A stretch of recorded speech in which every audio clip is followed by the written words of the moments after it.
Hello दोस्तों, welcome to HSC academy. आज की इस वीडियो में हम जानने वाले हैं पीपीई के बारे में और साथ ही में हम देखेंगे कि पीपीई की कितनी टाइप्स होती हैं और मुख्तलिफ़ किस्म की पीपीई कब और क्यों इस्तेमाल की जाती हैं। तो वीडियो को शुरू करने से पहले अगर आपने अभी तक चैनल को सब्सक्राइब नहीं किया तो ऐसी ही हेल्थ एंड सेफ्टी के रिलेटेड वीडियो को देखने के लिए चैनल को सब्सक्राइब कर लें। तो चलिए वीडियो को शुरू करते हैं। सबसे पहले हम जान लेते हैं कि पीपीई होता क्या है। Personal protective equipment is a equipment, clothing or protective item used to protect worker from potential hazard encountered at work। इसका मतलब है कि PPE वो इक्विपमेंट या लिबास या फिर प्रोटेक्टिव इक्विपमेंट्स होते हैं जो वर्कर को काम के दौरान पेश आने वाले हाजर से महफूज रखने के लिए इस्तेमाल किए जाते हैं। तो चलें आप PPE की मुख्तलिफ टाइप्स को देख लेते हैं, जिसमें सबसे पहले आता है हेड प्रोटेक्शन। तो हेड प्रोटेक्शन की टाइप्स होती हैं सेफ्टी हेलमेट्स, इंडस्ट्रियल कैप्स और बम्प्स कैप वगैरह। अब देखते हैं कि इनका इस्तेमाल और मकसद क्या होता है। हेड प्रोटेक्शन का मकसद सर को इंजरी से बचाना है। सर पर लगने वाली इंजरीज अक्सर शदीद नुकसान का सबब बन सकती हैं, जैसे कि दिमागी चोट या फ्रैक्चर। अब देखते हैं कि ये हेड प्रोटेक्शन किन एक्टिविटीज़ में इस्तेमाल होता है। तो सबसे पहले कंस्ट्रक्शन साइट्स, जहाँ पर डेब्रिज या कोई भारी चीज़ गिर सकती हैं, वहाँ पर हेड कैप पहनना ज़रूरी होता है। फिर क्रेन के नीचे काम करना, क्रेन के ज़रिए सामान उठाया जा रहा हो तो वो नीचे गिरने का खतरा होता है, इसलिए वर्कर को हेड प्रोटेक्शन पहनना चाहिए। फिर डिमोलिशिंग एक्टिविटीज़, यानी बिल्डिंग गिराने के दौरान जो डिमोलिश मटेरियल होता है वो वर्कर के ऊपर गिर सकता है, इसलिए वर्कर को हेड प्रोटेक्शन पहनना चाहिए।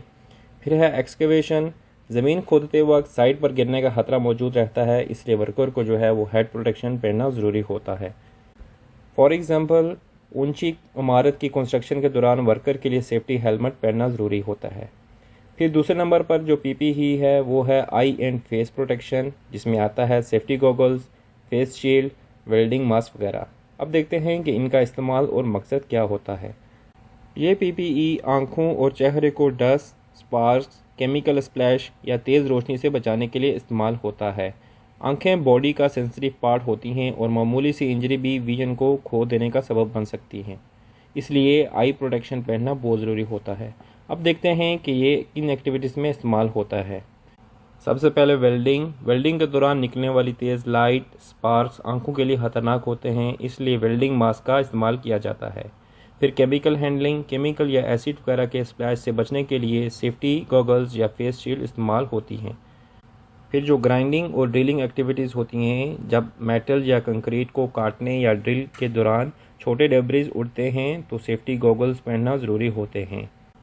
फिर डर्टी या डस्टी इन्वायरमेंट में काम करना, कंस्ट्रक्शन साइट्स पर या फैक्ट्रियों में जहां हवा में एयरबोर्न पार्टिकल्स होते हैं, वहां पर आई प्रोटेक्शन या फेस प्रोटेक्शन का इस्तेमाल करना लाजमी होता है। जैसे मिसाल के तौर पर एक वर्कर ग्राइंडिंग मशीन पर लोहे की शीट काट रहा हो तो उसे हिफाजती चश्मे पहनने की ज़रूरत होती है, क्योंकि ग्राइंडिंग से निकलने वाली स्पार्क उसकी आंखों को नुकसान पहुंचा सकते हैं। फिर तीसरे नंबर पे आता है हेयरिंग प्रोटेक्शन, जिसमें आता है air plugs, air mask, canal caps वगैरह। अब देखते हैं कि इनका इस्तेमाल और मकसद क्या होता है। तो इनका मकसद कानों को ज़्यादा शोर से बचाता है। शोर वाली जगहों पर मुसलसल काम करने से परमानेंट हेयरिंग लॉस हो सकता है। अब देखते हैं कि ये हेयरिंग प्रोटेक्शन किन एक्टिविटीज़ में इस्तेमाल किया जाता है। मशीनरी के साथ काम करना, जहाँ पर हैवी मशीनें चल रही हों वहाँ शोर से बचने के लिए इनका इस्तेमाल किया जाता है। फिर जैक हैमर का इस्तेमाल, सड़कें या कंक्रीट तोड़ने के लिए जब जैक हैमर का इस्तेमाल किया जाता है तो वो बहुत ज़्यादा शोर पैदा करता है, इसलिए वर्कर को हेयरिंग प्रोटेक्शन का इस्तेमाल करना चाहिए। फिर जो वर्कर्स एयरपोर्ट पर काम करते हैं, जहां जहाज़ों के करीब काम करने वाले वर्कर्स को शोर से महफूज रखने के लिए एयर प्लग्स का इस्तेमाल करना होता है। फिर इंडस्ट्रियल प्लांट्स, जहां जनरेटर्स, टरबाइंस या दीगर मशीनरी मुसलसल चल रही होती हैं, वहां पर इनका इस्तेमाल किया जाता है। जैसे मिसाल के तौर पर फैक्ट्री में मशीन ऑपरेटर को एयर मास्क इस्तेमाल करने चाहिए ताकि ज़्यादा शोर से उनकी हेयरिंग महफूज रहे। फिर चौथे नंबर पे आता है रिस्पायरेटरी प्रोटेक्शन, जिसमें आता है मास्क, मसलन के N95 या डस्ट मास्क और रिस्पायरेटर्स वगैरह। तो चलें आप देखते हैं कि इनका इस्तेमाल और मकसद क्या होता है। रिस्पायरेटरी पीपीई सांस लेने वाले सिस्टम को नुकसान पहुंचाने वाले पार्टिकल्स जैसे धुआं, गैस या केमिकल से महफूज रखता है। अब देखते हैं कि ये किन एक्टिविटीज़ में इस्तेमाल होता है। पेंटिंग और स्प्रे के काम, केमिकल या पेंट के वेपर सांस के ज़रिए जिस्म में जा सकते हैं, तो उन वेपर्स को रोकने के लिए रिस्पायरेटरी प्रोटेक्शन की इस्तेमाल की जाती है। फिर डस्टी इन्वायरमेंट जैसे कंस्ट्रक्शन वर्क या एक्सकेवेशन वर्क के दौरान जो डस्ट पार्टिकल हवा में उड़ते हैं, उनसे वर्कर को महफूज रखने के लिए रिस्पायरेटर का इस्तेमाल किया जाता है। फिर केमिकल हैंडलिंग, टॉक्सिक गैसेस या केमिकल के वेपर्स वाले माहौल से बचने के लिए रिस्पायरेटर का इस्तेमाल किया जाता है। माइनिंग ऑफ मिनरल, जहां हवा में मिट्टी और धूल मौजूद होती है जैसे माइनिंग के काम के दौरान, तो वहां पर भी रिस्पायरेटर का इस्तेमाल किया जाता है। फॉर एग्जांपल, पेंट करते वक्त N95 मास्क या रिस्पायरेटर पहनना चाहिए ताकि पेंट के जो केमिकल वाइपर्स हैं वो सांस में दाखिल ना हों। फिर 5वें नंबर पे आता है हैंड प्रोटेक्शन। तो हैंड प्रोटेक्शन की टाइप्स हैं rubber gloves, cut resistant gloves, electrical gloves वगैरह। तो देखते हैं कि ये हैंड प्रोटेक्शन का इस्तेमाल और मकसद क्या होता है। ये PPEs हाथों को चोट, कटने या जलने या केमिकल के इफ़ेक्ट से बचाने के लिए इस्तेमाल होते हैं। फिर देखते हैं कि ये किन एक्टिविटीज़ में इस्तेमाल होते हैं। केमिकल हैंडलिंग के दौरान रबर ग्लव को इस्तेमाल किया जाता है ताकि वर्कर को केमिकल के इफ़ेक्ट से महफूज रखा जा सके। फिर मेटल काटने का जो काम होता है उसमें कट रेजिस्टेंट ग्लव का इस्तेमाल किया जाता है ताकि वर्कर के हाथों को जो तेज़ औजार होते हैं उनके कट से बचाया जा सके। फिर इलेक्ट्रिकल काम के दौरान जो बिजली के झटके से महफूज रखने के लिए इलेक्ट्रिकल ग्लव्स का इस्तेमाल किया जाता है।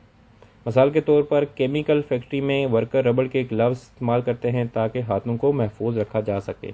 फिर नंबर 6 पे आता है फुट प्रोटेक्शन। तो फुट प्रोटेक्शन में आता है steel toe boots, anti slip shoes. इनका इस्तेमाल और मकसद क्या होता है। ये PPEs पाँव को भारी चीज़ों के गिरने, कील चुभने या फिसलने से बचाता है। फिर देखते हैं कि ये PPE किन एक्टिविटीज़ में इस्तेमाल होती है। कंस्ट्रक्शन साइट पर जहाँ पर भारी सामान या लोहे के गिरने का खतरा होता है तो वहाँ पर सेफ्टी शूज़ का इस्तेमाल करना लाजमी होता है। फिर फैक्ट्री में जहाँ ज़मीन पर कील या तेज़ चीज़ें या केमिकल हो सकते हैं वहाँ पर सेफ्टी शूज़ को पहना जाता है।